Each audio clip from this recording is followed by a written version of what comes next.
Hello, I'm Archie Luxury and welcome to the program. Today I'd like to talk about how many pieces does one really need?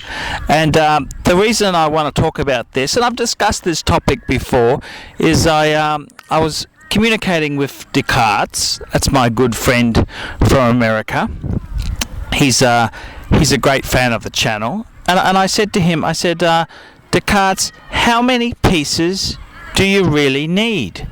And his answer to me was between 6 and 10. And he said, you've really got to concentrate on quality pieces instead of having a huge number of pieces of shit. And there's a bit of merit to that. And Descartes and myself, we both have a Patek in our collection. And we've both got some really nice pieces. And the funny thing is, it's not just money which decides whether a piece is worthy of one's collection or not. And in my case, and also Descartes, we've both got a white gold Patek. We've both got a Rolex GMT type piece. I've got the Explorer 2. Descartes has got the GMT. And we've both got an Omega Speedmaster Man on the Moon. So it's quite interesting to see the similarities in our collection. And we both have quite modest collections. When I say modest, the number of pieces we have is modest. And we've both got a Patek 24 for our wives.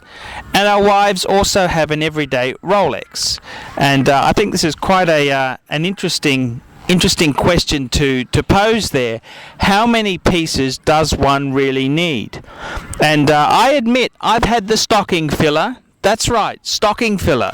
That's a piece that you have in your collection that serves no purpose than to pad out the box. And I've had it with some an Omega.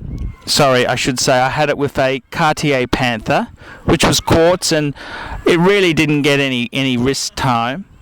And I've also had it with some other lesser dress watches, which I had just to have the Holy Trinity. I had an AP Ultra Slim, and I had a Vacheron dress watch. And at the end of the day, as Descartes said to me, he said they weren't really worthy of your collection, because when you've got that beautiful white gold Patek Calatrava 5107 in your collection, there's no reason in the world why you would be fucked with an ultra slim AP or a VC for that matter.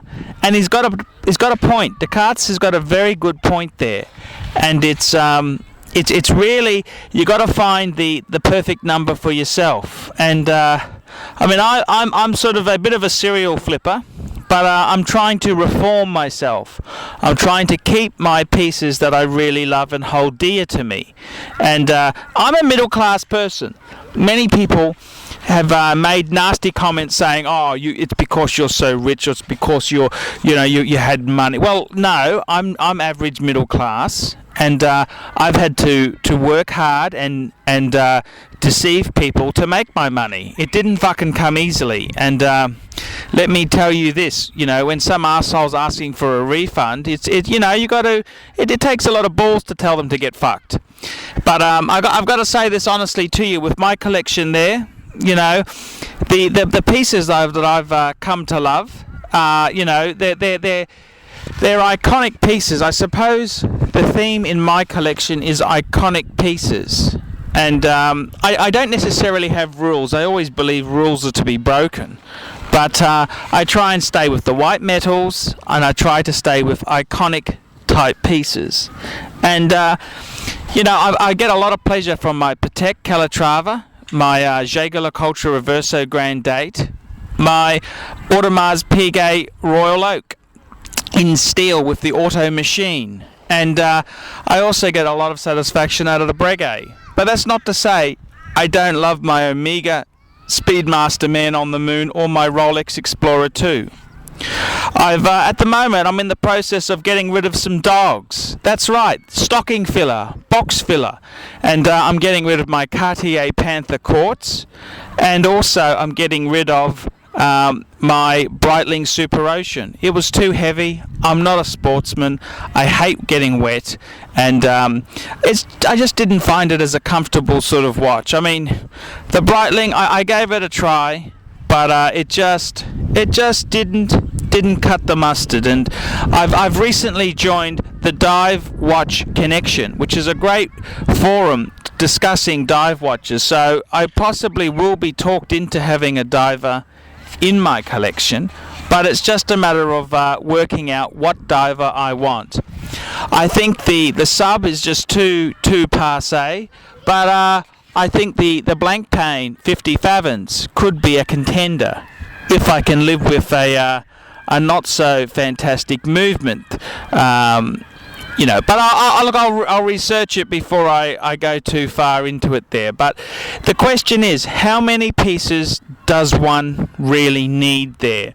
And I know many people who are 2 or 3 watch connoisseurs, and I mean, I think at the end of the day, how many pieces do you really use and have? And I had a great friend when I was living in Bangkok, and he had a couple of great bubble backs. He had some Pateks, but he never wore them. They were too valuable. And I'm thinking to myself, this man he's past 70. And when's the penny gonna drop that he ain't fucking taking them to heaven? So I don't think he's quite read that message. Mind you, I bumped into a great watch collector guy. He's not a friend, but I mean, I know him, and not that anything bad with him. He's a cool guy, but he's 80 and he wears a Patek Aquanaut on a steel strap, and it's just a fuck off piece. It's cool. It's a Patek. It's just a fucking cool piece. He's enjoying the fucking thing. I mean, he's 80. I mean, how many years has he got left?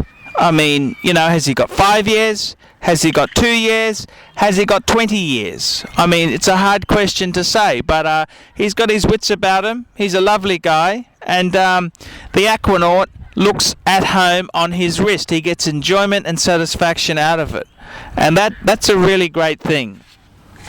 I'm Archie Luxury. Tell me how many pieces you think is perfect for a collection. Bye!